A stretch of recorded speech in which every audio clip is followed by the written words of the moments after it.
Hello there, today we are talking memory, everything to do with memory. Now, I'm not talking about the long-term memory, about our childhood or about events that happened to us in the past. I am talking specifically about our working memory. So working memory is the memory that we need to do any kind of function in the moment. So whether it is writing down a telephone number, whether it is solving a maths problem, whether it is writing down a word with a new spelling, all of those kind of things rely on our working memory because it's not information that we already have stored. It is information that we are getting from, for example, a child might be getting information from a whiteboard and then have to look away to their own book to then relay that information. So that relies on our working memory. It could also be things that they listen to. So the teacher's just given an instruction or mum or dad has just asked them to do a few things and they have to hold that and then go and do those activities. That is their working memory. Now from that you might have already gathered that working memory can be our auditory memory, so things that we hear that we have to remember, and also our visual memory, so things that we see and then have to relay. Those two things can sometimes cause difficulties in schools or difficulties with children if they are not at the level that they should be. So you can easily see if a child does struggle with auditory or visual memory, or perhaps both, by doing some activities with them which rely on those memory skills. Usually a child who struggles with spelling might have poor visual memory. So a lot of the times children with dyslexia, for example, they might have poor auditory or visual memory, or both.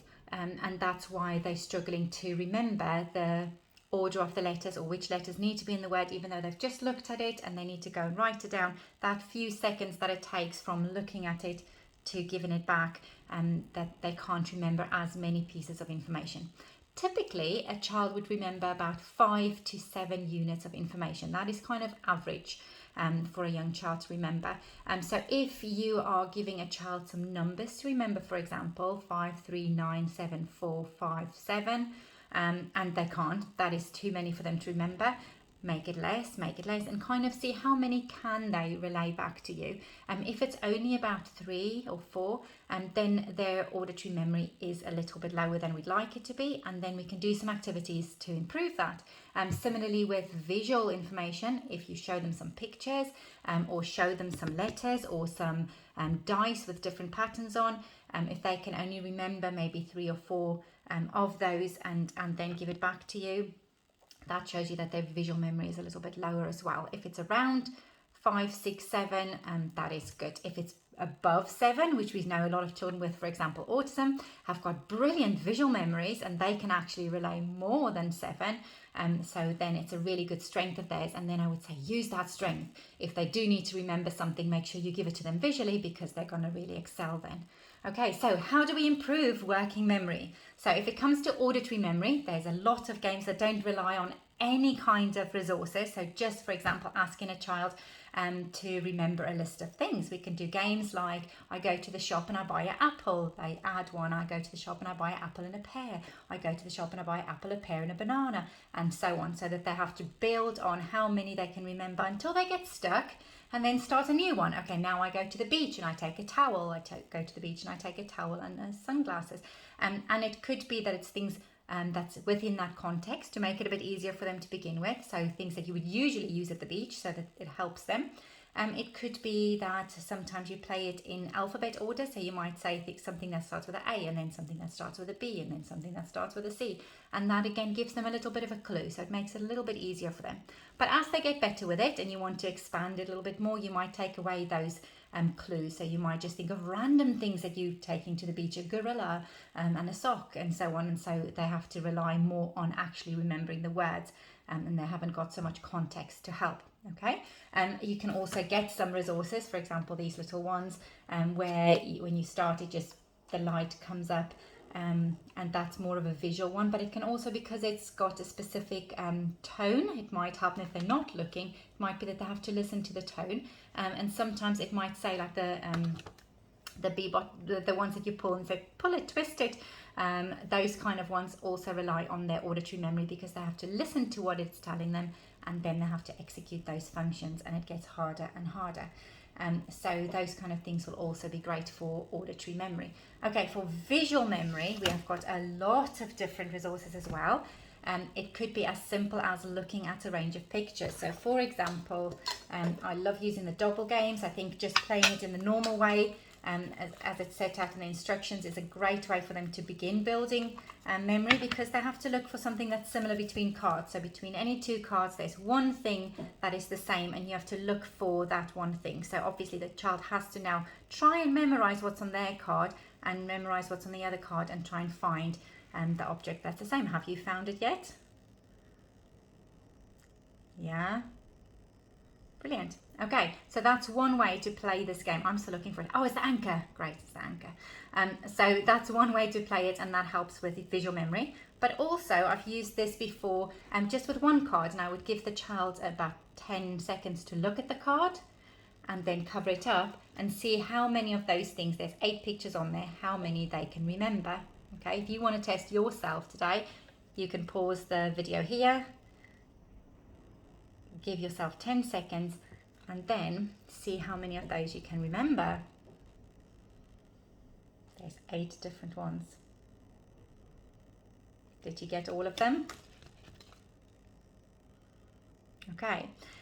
Now obviously practicing lots of these activities where they have to try and remember something and then give that information back, that is in itself going to help their memory increase. But we can also teach them specific strategies to help them increase their ability to store information in the brain. One great tool to use is to make stories. So for example, if this is something that you have to memorize, you can try and build a little story around it. So I might make a little story about the anchor that fell on top of the spider, who was then zapped by lightning, so he couldn't go in to see the clown, who was wearing sunglasses, and threw some snowballs at the target.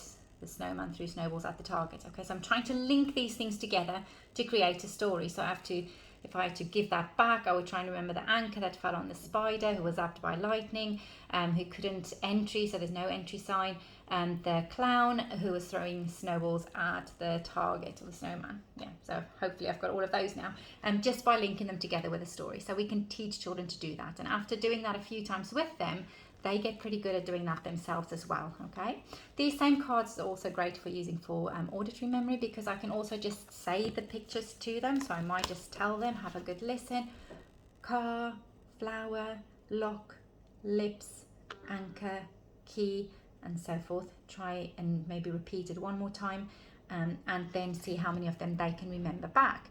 Again, we can teach them the same strategy and say, this time, in addition to building a story, imagine it, because usually most people have got a better visual memory than auditory memory. Okay, so if while they are hearing it, if they can close their eyes and they can visualize the car, they know what color the car is, they can visualize the anchor, they can visualize all of the things that you're saying to them, then they're also using their visual memory. So they've got their auditory memory as well as their visual memory, as well as building a story around it. And if you can encourage them to also maybe use their hands and maybe go spider, car, they're using their kinesthetic sense as well, so that all of that is working together to help them build this picture. Okay, so those are some of the things that you can use. Obviously you can also use things like, I've got usually some story dice which has got some pictures on. So if I want to work with a child who's got a very poor visual memory, maybe they can only remember 2 or 3 things at a time, I would start with that. So I would start with just 3 items. So I'll show them 3 items, give them maybe 2 seconds per item, take it away and see if they can recall what the items were. If they can do that 3 times in a row, then I move to 4 items, and I might change them up a little bit. So these are great because I can just turn them around to get a different picture. There, show them different ones, give them again 2 seconds per item, and then take it away and see if they can remember that.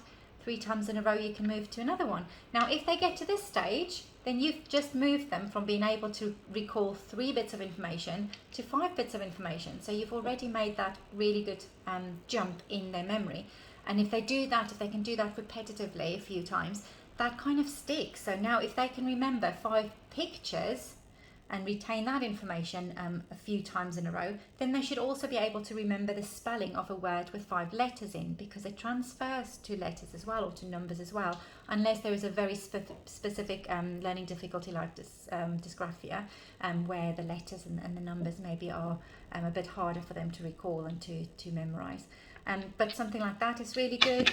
But also with things like Scrabble or letter dice, so I could have some of these ones.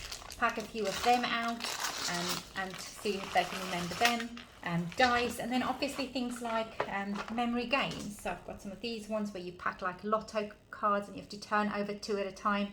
And they have to recall what the cards, where the matching ones are. So that's using kind of their geographical knowledge as well, like they mind map to remember which position each of those cards were in, and that's a really powerful tool as well. Okay, I hope I've given you some ideas of things that you can use to help your child at home or child in your class to improve their working memory.